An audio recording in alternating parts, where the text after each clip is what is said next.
Hi everyone, this is Miss Ebony Narpatty Brijbassi here.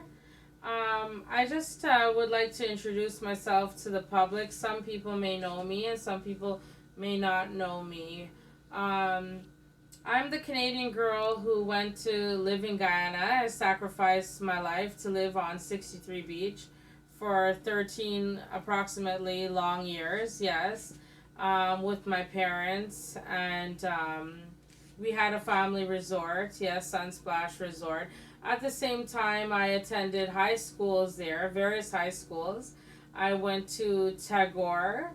I went to a private school in Scottsburg, and I went to Line Path Secondary. And I also attended a skills training school when finished graduating from high school at Line Path. I went to 68 Baptist skills training school. And then I took off a year from school. I did assist my family with our resort business on the beach. And then I attended University of Guyana, where I graduated with my degree in public management. Yes. So also during those years, I was very active girl. My father taught me letter writing at age 14. I was very proud of that.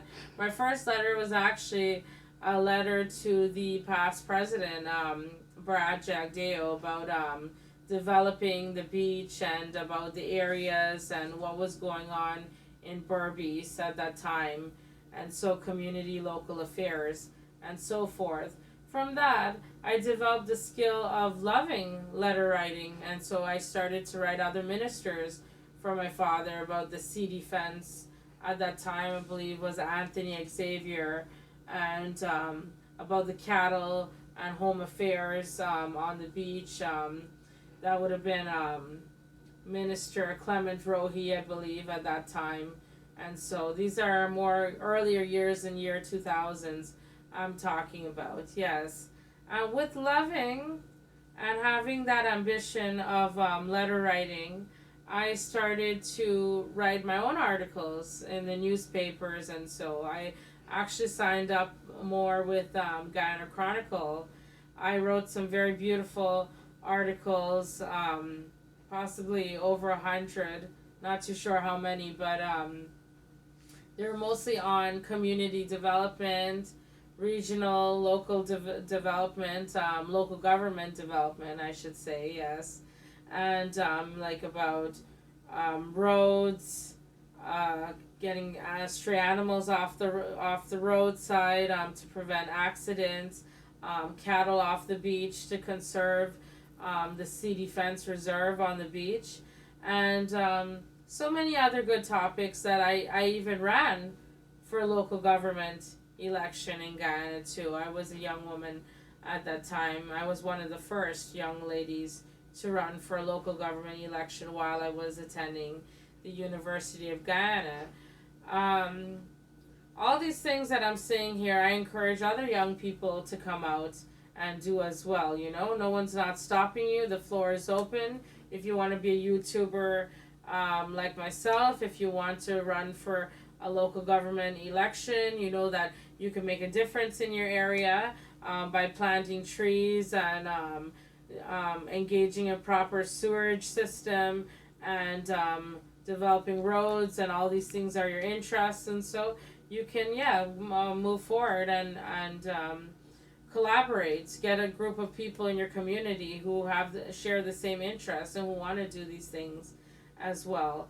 Well, I was a lonely bird, I should say, at the beach. You know, I don't have neighbors, and so mostly my family and I, we worked at our own family, our own local level, our own community. We built, and we engaged in beach cleanups, and so I am also encouraged for that as well. And some of my articles, yes, were about keeping litter off the beach and all these things, also leading now to climate change. Yes, climate change was a big impact on the beach during those years, and it still is. We do face high tides, erosion a lot. That's why I so many times I put forward that we must get cattle off the beach, right? I got cattle off the beach with the Sea Defense Board and, yes, with Home Affairs and, yes, a very helpful person named Sugdeo. I believe that was Clement Rohi at the time. And, no, sorry, my mistake. Robinson Ben was, yes, at that time, um, for Sea Defense. And so, and I was very much active. I did a lot of projects. I submitted those things to government with climate change and the impacts, the negative impacts on the beach. And so, I know I'm not no scientist or whatsoever, but I did my empirical research on observations of what I saw going on out there. And so, yes, with that, I'm submitting those things through University of Guyana and through towards the government directly. And so I've seen some changes of recent. I've seen they've been starting a rock quarry defense that I've initiated the idea in the past. And so, as well as my father. And so we've discussed these affairs. And there has been a sea defense up to some portion of the beach, but we're hoping that, you know, the government can continue with such a good initiative. And so, yes, and many other things. Conserving, yes, we hear about conserving the rainforest in Guyana and, you know, natural resources and all of that, but we also must focus right on 63 Beach there, like Rishi Thakur, one of my previous professors of politics at the University of Guyana, he usually says about conserving the reserve of mangroves. And so, you know, and also I always put forth for like the shrubs and vines that are on the sandbanks on the beach that withhold the sand from erosion. And so, and that's why we have to get the cattle off the beach so that they don't trample and they don't eat away those shrubs and vines from eroding the beach. Yes, and we can maintain and keep the beach safe with the sandbanks, whatever little sandbanks are left. Yes. So, yes, I always encourage when I was in local government as well to always plant trees and sustain, you know, a healthy, clean, green environment. And yes, it makes shade, it makes oxygen cleaner and all these things. And yes, that's why we should have trees, and that's why we shouldn't cut down trees. Unfortunately, I don't know, someone came in my yard recently and cut down one of my coconut trees that my grandfather planted since in the 1960s. Very sad to say, and a very sad scene to see, to someone to just cut down the tree, middle of a tree. But yes, I don't encourage that kind of stuff. And whoever, yes, please do not trespass on our properties. And so, you know, that is private property on the beach there. And so I must mention, I have there's a good friend of mine. We became acquaintance recently, but he's very, very educated young man. He's also, I believe, a lecturer at the Johns campus at Tain there. He's a biologist. His name is Ryan Bagarathi. Yes, he plans to do some testing on our property, and I made it available to him. So yes, anyone who's interested in any kind of development towards the beach or towards agriculture or towards local government or whatsoever, natural resources, all these ministries, you see how they link, they all link towards the beach and development. And so yes, he plans to do some soil testing and on our property, and I'm very proud of that. And so yes, we have many acres of property there with coconut estates. And so, and yes, it's sad to say that that's an industry that people should get into, like a proper coconut factory that can like make coconut, can make so many things. I know I wrote a beautiful essay with my dad, along with my dad, that one time, about creating a livelihood. Yeah, there was a competition about how can you create a livelihood. And so my father and I, we started to talk about how coconut makes so many different products. You could see here on the shelves in North America here, Asian supermarket, West Indian supermarket, even ordinary regular supermarkets. Coconut makes candies. It makes tin milk, shredded. Yeah, the shredded coconut make. Yeah, they use it for candies and for fillings and for cakes and all these kind of things. Um, there's so many ways you could use coconut. The copper, I believe, makes soap and stuff. They have coconut oil, right? We all use coconut oil, and so coconut cocoa butter and stuff like that. Coconut butter, sorry, not cocoa butter, sorry. And there's so many other different products, and so that coconut can make. It's just not coming to me right now. And even the coconut tree, the branches that people use for brooms, and the coconut itself is such a good nutritious product that has so many vitamins and so many good minerals that it's used also, yeah, that people use like for just grating into making a coconut or cook up, sorry, or a soup. And so yes, we use coconut very much, and it's a blessed produce. And yes, I'm even looking for some workers right now that could engage in something like that. Maybe we can move forward in seeing too a coconut factory establish sometime soon or so. But we need a group of people who are eager to make the best out of this produce. And so, as my father and I wrote this essay, then I had the honor to share this essay in the Guyana Chronicle sometime after.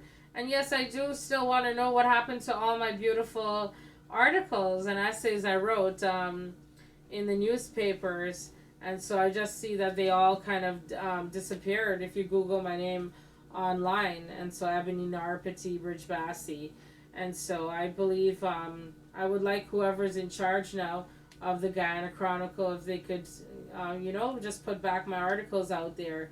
And so younger people can read and learn about development in Guyana, how we can go about and develop our areas. And so, yes.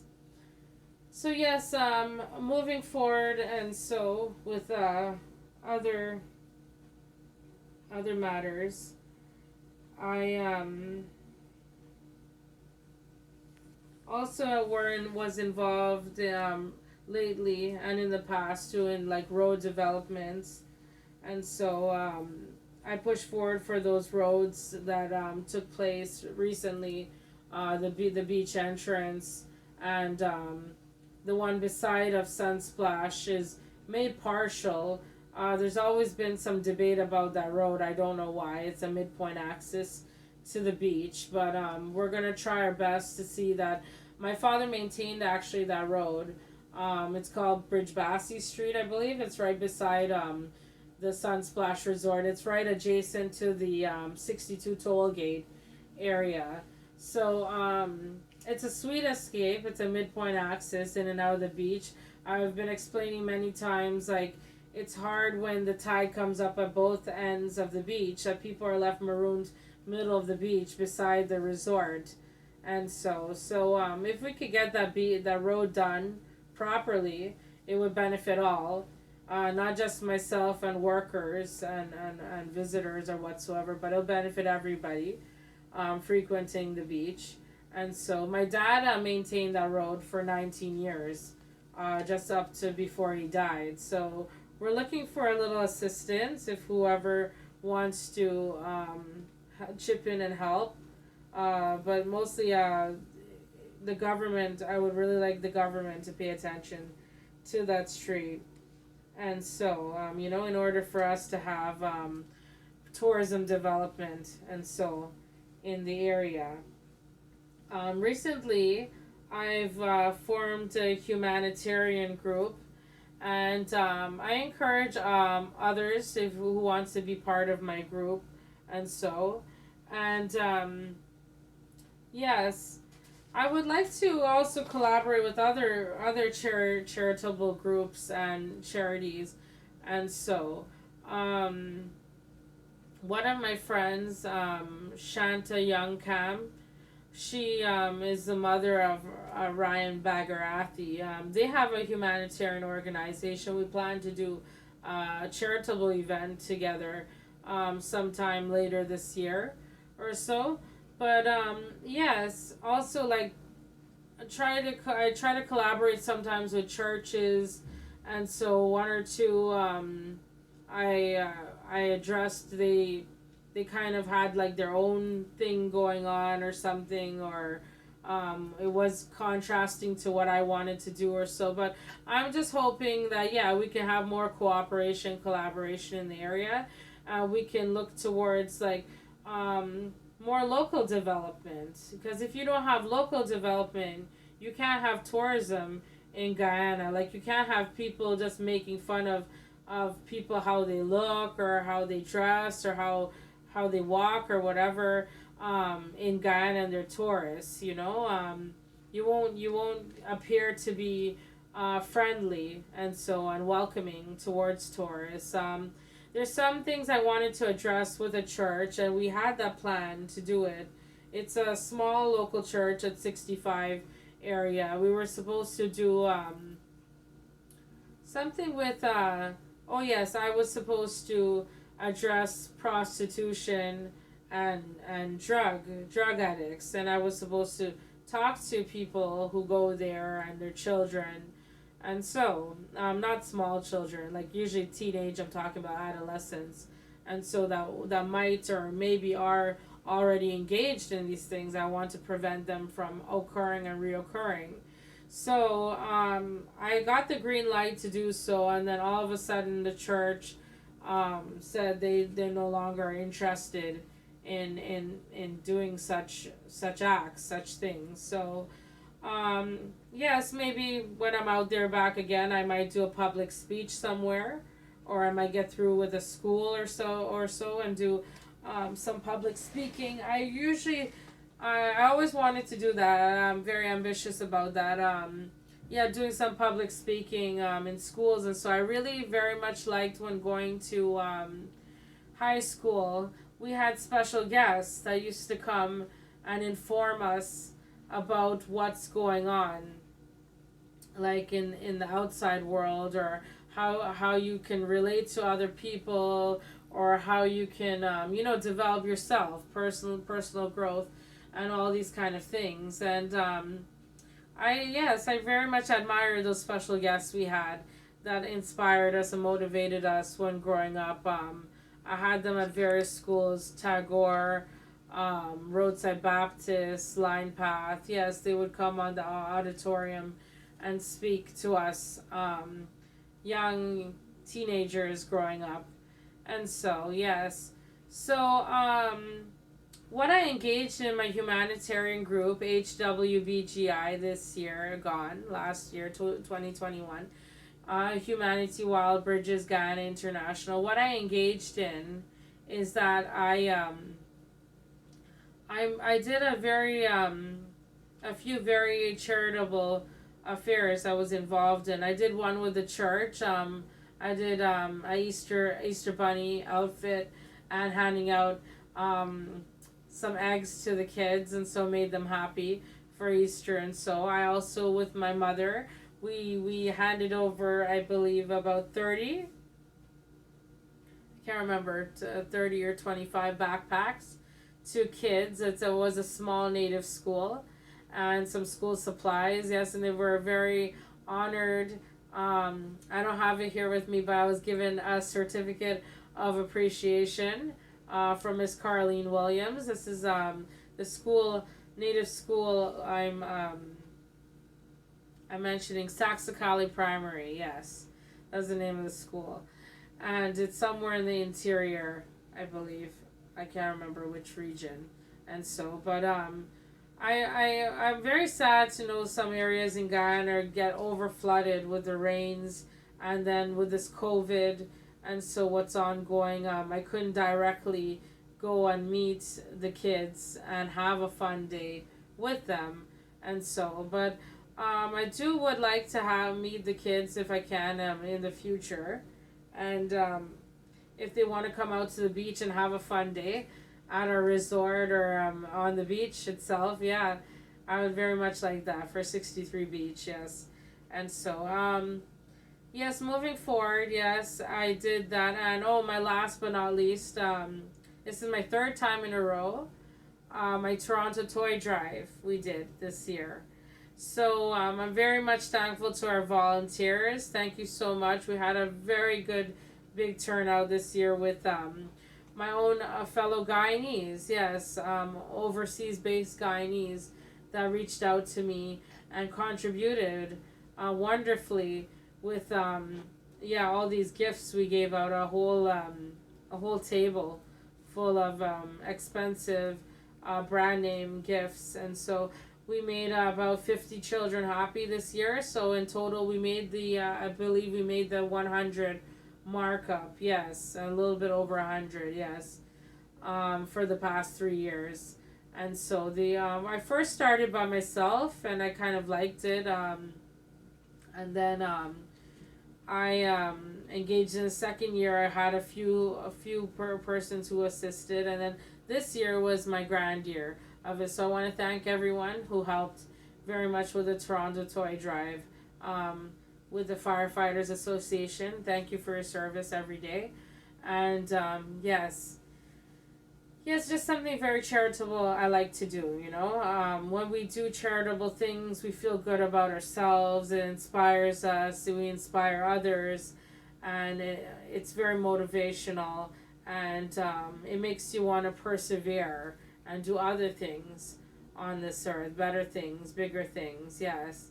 So after one event is another event. So yes, I'm hoping to do something with my friend Shanta's charitable group this year coming. And yes, when it comes to human rights, and so I'm a human rights activist as well. I have a law certificate from York University. I came back when I came back over here in 2012, and so I went back to school. I'm yes, and with that, I try to engage in more human rights practices and being a human rights activist as well. What I don't like though, what's happening recently, I'm getting a lot of hate speech towards my family, even though, like, you know, my father's deceased and the way he died, and so, right, he was murdered. He was a victim of a 63 Beach very gruesome murder. I don't know why I'm getting all this hate speech, my family and I, and I'm not saying no. I'm not saying some people are very good to us. A lot of people gave their condolences, and so towards our family, and all the stuff I've been posting about my dad on YouTube and WhatsApp, and so a lot of people have been supportive too. I thank them very much for that. But yes,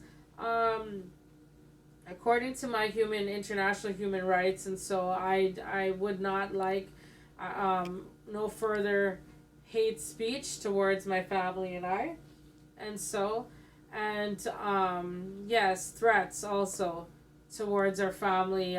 Some previous caretakers have told us, and so as a human rights activist, I know my rights, and so, and being out there in Guyana, I know I'm safe. I'm protected by the Canadian law. I am a born Canadian citizen, and I'm also Guyanese. I paid my due patronage rights towards Guyana as well. As I said, I contributed 13 years. I sacrificed my life on the beach, and it was very hard, you know. My parents, we had to get our own water, we had to get our own light, we had to get our own like road, everything, all access we had to do on our own. So it's not an easy task. I would like to further go on now about my father, who was very ambitious. Why I went to live there now, okay?